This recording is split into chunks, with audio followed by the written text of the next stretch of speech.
Bonjour à toutes et à tous, vous écoutez Cinécast. Salut Thibaut. Salut Guillaume.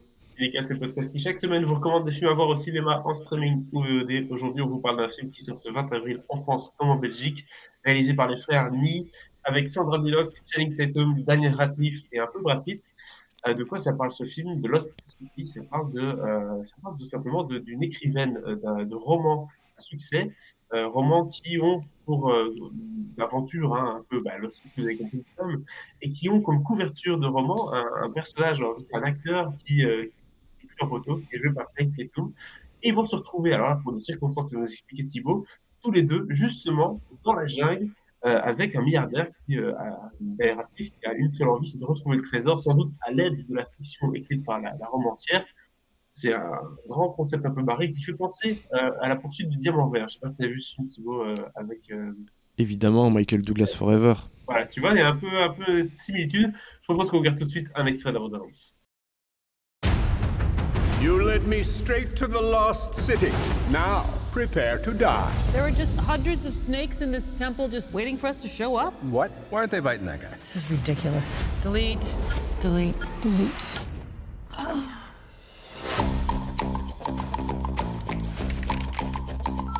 Listen, Loretta, we need you to promote your new book on the Lost City. You can't spend your life in the bathtub drinking Chardonnay with ice. Ladies and gentlemen, the world's sexiest cover model, Dash McMahon! You do know you're not Dash, right? Dash is a character I made up. Dash! Oh my god. Oh crap. Miss Sage, I enjoyed your book about the Lost City, and I believe you're the one who can help me find its treasure. I have to respectfully decline. I'm afraid I must insist.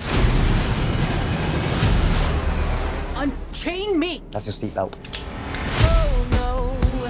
Voilà, on va s'arrêter là. On a compris le délire du film. C'est exactement comme ce que j'ai raconté. Oui. Au moins, c'est clair. Ça a l'air vachement marrant, ça, Thibaut. Ça a l'air bien barré. On ne prend pas au sérieux. On rigole. Et Radcliffe qui joue un type, de nouveau un milliardaire un peu méchant. C'est un peu son. Il a déjà fait dans No You See Me 2. Donc Ah voilà. oui, c'est... Oh mon Dieu. Oui. Tu Oh vois, là là. Ah, tu vas chercher les dossiers, là. J'avais et complètement surtout, évacué ce film de ma mémoire. Channing Tatum qui se prend pas au sérieux, c'est toujours très drôle à voir. Avec en plus Sandra Bullock en face de lui, ça peut faire un duo assez sympathique. Ça fait un duo assez sympathique, effectivement. Alors, en fait, j'avais jamais vu la bande-annonce, évidemment, comme d'habitude, parce que je ne regarde pas les bandes-annonces, mais je vois qu'elle s'ouvre avec ce qui est la scène d'ouverture du film, en fait, où tu les vois couchés, là, dans ce temple, avec des serpents autour d'eux, et tu te dis, oulala, qu'est-ce que c'est exactement? Est-ce que ça va être de la parodie pure, mais ou est-ce que c'est un peu premier degré, etc. Et puis rapidement, tu comprends que non, on est bien dans le délire complet, la parodie assumée à 100%, où tu vois les personnages qui se rendent compte en fait ça c'est débile, donc hop ça je supprime, et voilà, tu vois que en fait c'est une façon d'illustrer la façon d'écrire le roman par le personnage de Sandra Bullock. Et ça c'est très cool parce que c'est bien utilisé dans le film, c'est assumé et ça donne un petit côté décalé, mais de façon un peu fraîche, un peu. On voit quand même rarement la parodie amenée de cette façon-là, en tout cas dans un film d'aventure. Et donc globalement, je trouve que le concept est bien utilisé et assumé jusqu'au bout. Alors bien sûr, c'est pas tout le temps. J'écris, j'efface et tout, hein, ça c'est vraiment que au début. Mais après, évidemment, vu qu'il y a la relation avec le mannequin qui est sur les couvertures de ses bouquins, et que lui, t'as l'impression, en fait, sa gloire n'est arrivée que grâce à ça, hein. Donc c'est comme ils avaient tapé comme s'il y avait eu un type qui était devenu célèbre parce qu'il était sur la couverture des Twilight, et juste la couverture des Twilight, quoi, tu vois, c'est pas comme si c'était Robert Pattinson, la star de l'adaptation. Non, c'est un type qui est juste sur la couverture et rien d'autre, hein. Le type n'est connu que pour ça, donc quand elle annonce en plus que c'est sans doute son dernier bouquin, lui, panique totale, hein. Bref, je trouve que tout ce qui est aventure et tout, c'est barré, ça va un peu dans tous les sens, et ça se tient bien.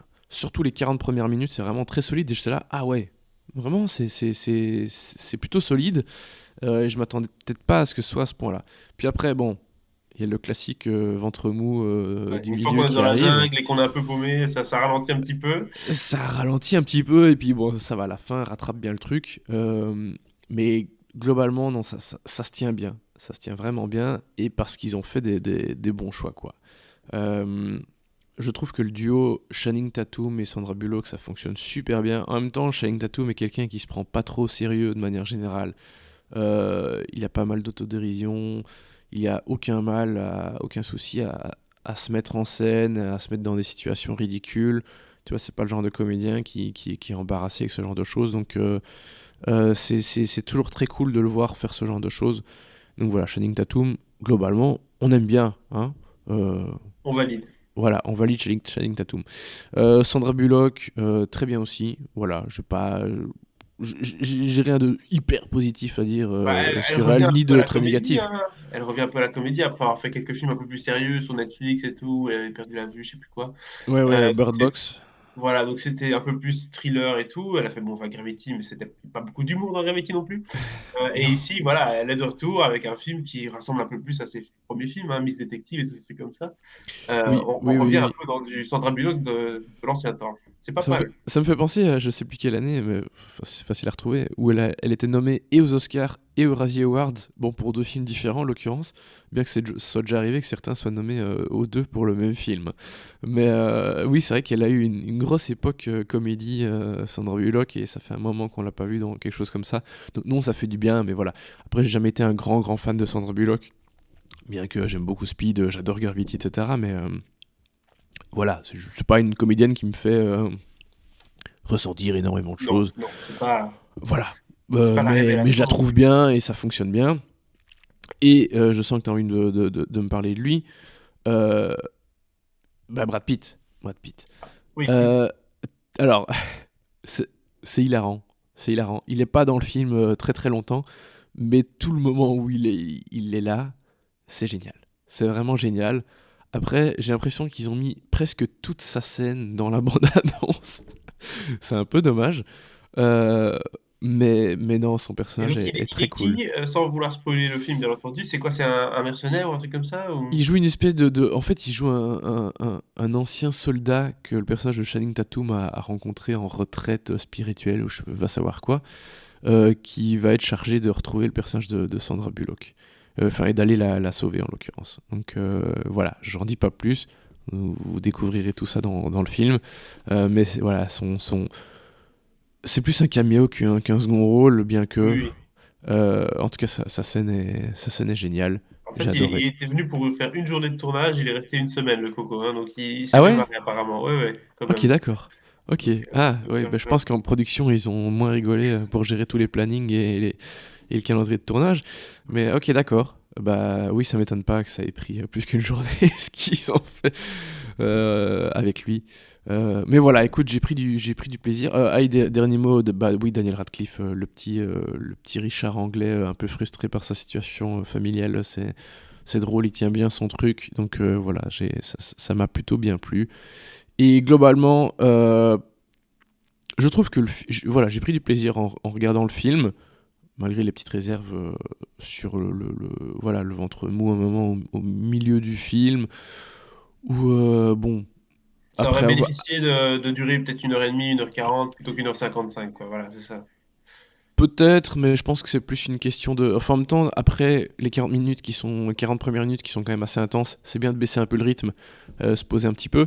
Mais voilà, je trouve que ça perd en intérêt un petit peu, et c'est assez dommage. Mais voilà, j'ai pris du plaisir, vraiment, c'était même mieux que ce à quoi je m'attendais, parce que le poster est dégueulasse. Alors je me dis, est-ce que c'est pour continuer à forcer le trait un peu de ce truc parodie de film d'aventure et tout, on fait exprès de faire un poster moche, ou il n'y a plus personne capable de faire des posters très très intéressants de nos jours, en tout cas pour les posters principaux, les posters définitifs, parce que des posters teaser, il y en a toujours qui sont super bien, et puis tu vois les posters définitifs, c'est là, tu vois, genre de Northman, les posters teaser étaient super, et puis le définitif c'était vraiment moche.